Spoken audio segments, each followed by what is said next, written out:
మనము ఢిల్లీకి ఎక్కేదప్ప పార్లమెంట్ భవన్కి ఎక్కల్లా మన పార్లమెంట్కి ముట్టల అట్లా వేస్తే మనం ఏమన్నా గట్టికెక్కుతాం సపడి కూతులు వేస్తే ఎక్కువ దయపెట్టి ఢిల్లీకి తెలిపినట్లు కూతేయండి జై బలో కాంగ్రెస్ పార్టీకి జై బలో కాంగ్రెస్ పార్టీకి జై బలో హస్తద గుర్తుకి కొంచెం గట్టిగా పోదాం లేకపోతే అయ్యలే ఈ మోదీ గలాట్లో నేనేమిలే డైరెక్ట్గా మోదీ పైన మాట్లాడతాను హెచ్చుగా మాట్లాడలేదు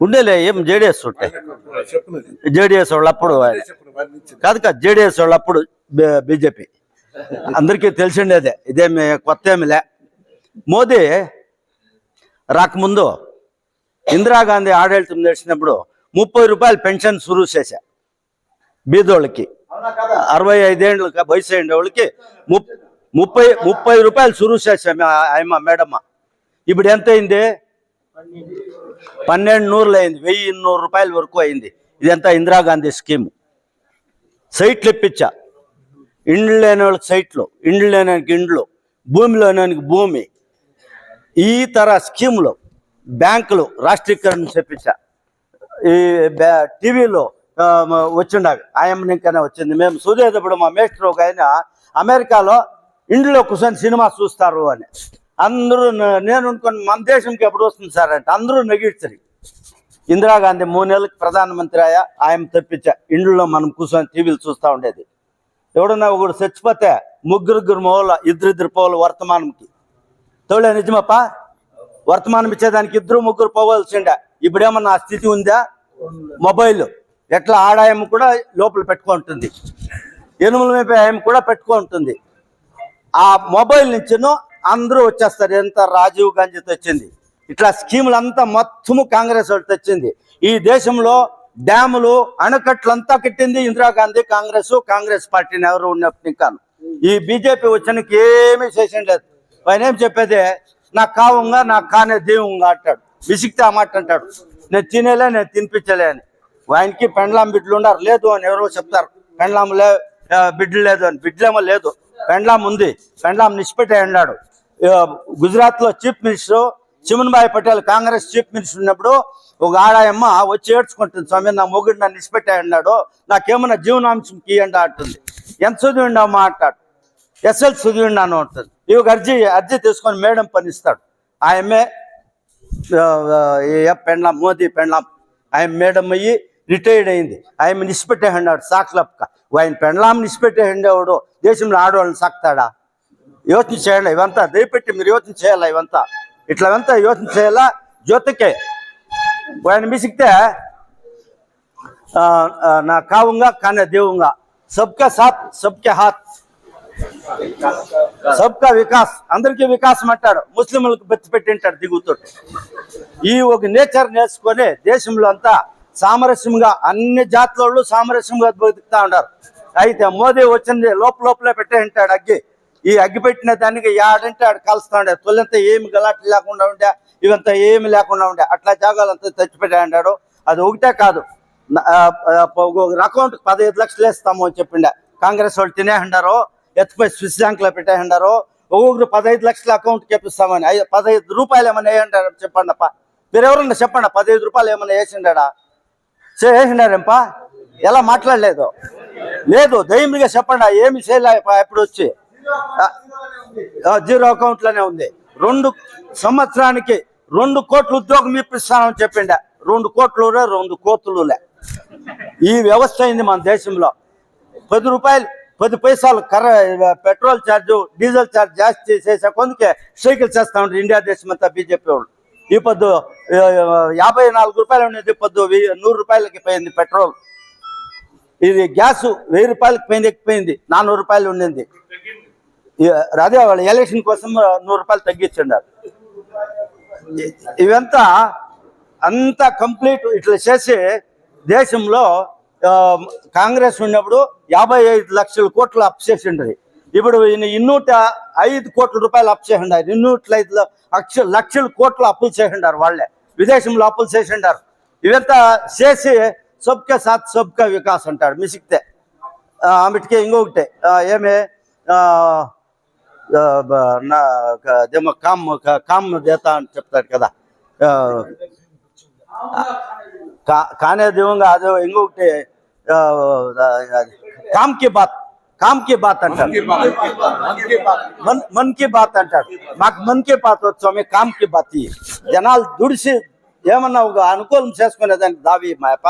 నేను కామ్ కి బాత్ మన్ కి బాత్ అక్కర్లే, ఏమి ప్రయోజనానికి వచ్చలే, విసిగితే మన్ కి బాత్ అంటా ఉంటాడు. మన్ కి బాతులే కామ్ కి బాతులే. ఈ ఒక వ్యవస్థ అయింది ఈ దేశంలో. దయపెట్టి మేము అడుక్కునేది ఇంతనే. ఈ కాంగ్రెస్ ఏమన్నా ఉంటేనే సంవిధానం ఉల్టాయం అయ్యేది. వాళ్ళ జీవనం వాళ్ళు చేసుకుంటా ఉన్నారు, వాళ్ళ కూలి పట్టు వాళ్ళు చేసుకుంటా ఉన్నారు. సైకిల్ షాప్ వాడు, దున్నేవాడు, వాడి జీవనం అంది. సంవిధానం బదలావణ చేస్తారు వీళ్ళు గ్యారంటీగా. ఆయన అనంత్ కుమార్ హెగ్డే చేసిండ, మాకు 400 సీట్లు వస్తే మేము సంవిధానం బదలావణ చేస్తాము, అందరినీ ఈక్వల్గా చేస్తాము, అందరినీ సమ్మగా చేస్తామని. ఇవంతా వచ్చలేదు. యాడ్ చూసిన ఊరికే మోదీ మోదీ అని అంటారు. ఇవంతా అబద్ధమే, ఒట్టి అబద్ధమే. వాళ్ళే రైలు ఇచ్చేది 400 సీట్లు గెలిచేలే, 200 సీట్లు కూడా గెలిచాలి ఈసారి బీజేపీ. అంత కష్టంలో ఉంది, ఏమి సుఖమేం లేదు, అంత సులభమేం లే. ఇట్లా ఒక పరిస్థితి ఉండేదాన్ని ఇచ్చాను. దయపెట్టి మిమ్మల్ని అడుక్కునేది అంతే. కాంగ్రెస్ గవర్నమెంట్ ఉన్నప్పుడు 45 రూపాయలు ఉండే $1 వెల, ఈ 85 రూపాయలు అయింది $1 వెల. ఇవంతా కొందరికి పల్లెల్లోళ్ళకి తెలిసేలా, మనకి చదువుకోండి వాళ్ళకి అర్థమవుతుంది. $1 వెల ఏమైంది, ప్రపంచ మట్టంలో మన దేశం ఏమైంది అని. పోతాడు మిసిగితే విదేశాలకు వెళ్ళిపోతాడు. దినానికి 5 డ్రెస్సులు 6 డ్రెస్సులు బదలాయిస్తాడు. ఒక్కొక్క డ్రెస్ 5 లక్షల రూపాయలు, ఒక్కొక్క డ్రెస్సు. ఎక్కడి ఇంకా వచ్చింది? పుడుగోకలు తెప్పించుకుంటాడు భోజనానికి హిమాలయ పర్వతానికి. నువ్వు 1 కేజీ వచ్చి 1 లక్ష రూపాయలు 1 కేజీ పుడుగోకలు. ఆయన పుడుగోకలు లేని భోజనం వేసేసేలే. కారణంగా కానే దేవుంగా అంటాడు. మాటకు మిసిగితే ఈ మాట చెప్తాడు. దానికోసం మిమ్మల్ని మేము అడుక్కునేది. అన్నకమైన సమృద్ధి మంజునాథ్ ఒక మాట చెప్పిండి మొన్న. స్థళీకుడు కాదు వీణ, బెంగళూరు రోడ్డు అని. వీణ ఊరోడు. అసెంబ్లీకి నిలుచుకునేటప్పుడు, పార్లమెంట్కి నిలుచుకునేటప్పుడు ఇండియా దేశంలో ఏడన్నా ఉండి నిలుచుకోవచ్చు అని సంవిధానంలోనే ఉంది. అది ఇచ్చిపెట్టేసి విని యా ఊరికి వచ్చి నువ్వు యా ఊరికి వచ్చినట్టమ్మా? సమృద్ధి మంజునాథ్ తప్ప నువ్వు యా ఊరికి వచ్చిండే? శ్రీనివాసపురం తాలూకునికి వచ్చి మీసాలు తిప్పుతా ఉండ వచ్చి. దానికోసం మీరు అర్థం చేసుకోవాలి. సంవిధానంలో వాళ్ళు తిద్దుపడి చేస్తారు. బీజేపీకి 400 సీట్లు ప్రమాణంగా వచ్చేలే, 200 సీట్లు కూడా ఎక్కేలే. అట్లా పరిస్థితి ఉంది దేశంలో. ఈడు మన డిస్ట్రిక్ట్ లో ఉండే చెప్తాను నేను, మీరేమన్నా అనుకోండా. హరిజనులు గిరిజనులు 6 లక్షల ఓట్లు ఉన్నవి. బాగా అర్థం చేసుకోండి. పేపర్లో ఒక మాట చెప్తాను. కాదు ఒక నిమిషము. వాళ్ళు 6 లక్షల జనం ఉన్నారు. ఎస్సీలు ఎస్టీలు 6 లక్షల్లో అమ్మమ్మ అంటే ఒక 10% పోతుంది అంతే, జాస్తి ఏం పోయలే. తోలే నిజమాపా? మాట్లాడండి. ముసల్మాన్లు 3 లక్షల చిల్లర ఉన్నారు. వాళ్ళు ఒక 5% 10% తీసేయండి. పోయలే. ఎంత అయినపా? 11 లక్షలే. కురుబళ్ళు 2 లక్షల జనం ఉన్నారు. కురుబళ్ళు 2 లక్షల ఓట్లు ఉన్నారు. కురుబళ్ళవి 90% కాంగ్రెస్కి పడతాయి. క్రిస్టియన్ 1 లక్ష చిల్లర ఉంది ఉండేది. నేను లెక్కలు చెప్తా ఉన్నా. 1 లక్ష చిల్లర. టోటల్ 11 లక్షల జనము కాంగ్రెస్ పక్కా ఉన్నారు ఈ కాన్స్టిట్యూన్సీలో. ఇంకా మిగిలిన అన్ని డివైడ్ అవుతాయి, అన్ని జాతుల డివైడ్ అవుతాయి. తోలే నిజమే, నేను చెప్తా ఉండేది. దాని ఇంకా మీరు ఏం యోచన చేసే పనిలే. మన క్యాండిడేట్ గెలుస్తాడు, ఏం అనుమానమే పట్టుకోవద్దంట. దయపెట్టి మీరందరూ పెద్ద మనిషి చేసి చెప్పండి, మోదీ చేయండి అన్యాయము, కాంగ్రెస్ వాళ్ళు ఏమన్నా అన్యాయాలు చేయండి అని చెప్పండి. తొలిటి ఇంకా మనం పుట్టినప్పుడు ఇంకా అందరూ అన్యోన్యంగా బతుకొస్తా ఉండే జాగాలో వీళ్ళు ఒత్తిళ్ళు అంటించే ఈ పనిస్తూ ఉన్నారు. అనేక సిద్ధరామయ్య, డికే శివకుమార్ 5 ప్రోగ్రాంలు ఇచ్చాడు. అది అందరికీ తెలిసింది. దీనికి ముందు ఇంకానో కాంగ్రెస్ అన్నిటికీ సాయం చేసుకొస్తా ఉంది. దానికోసం నేను ఇంకేం మెచ్చగా మాట్లాడలే. ఇంకా చాలా జనం ఉండారు. దయపెట్టి మీరందరూ పెద్ద మనిషి చేసి, ఇక వచ్చిన వాళ్ళంతా సామాన్య వాళ్ళు ఏం కాదు. ఒక్కొక్కడు వాని జోబులో 100 ఓట్లు నుంచి 200 ఓట్లు 500 ఓట్లు 1000 ఓట్లు పెట్టుకోండి. అట్లా వాళ్ళు మీరందరూ మనసు చేస్తే ఈ ఏరియా అంతా మీరంతా చూస్తే మీ ముఖాల్లో బెమ దురుస్తూ ఉంది. కాంగ్రెస్ రావాలా అని.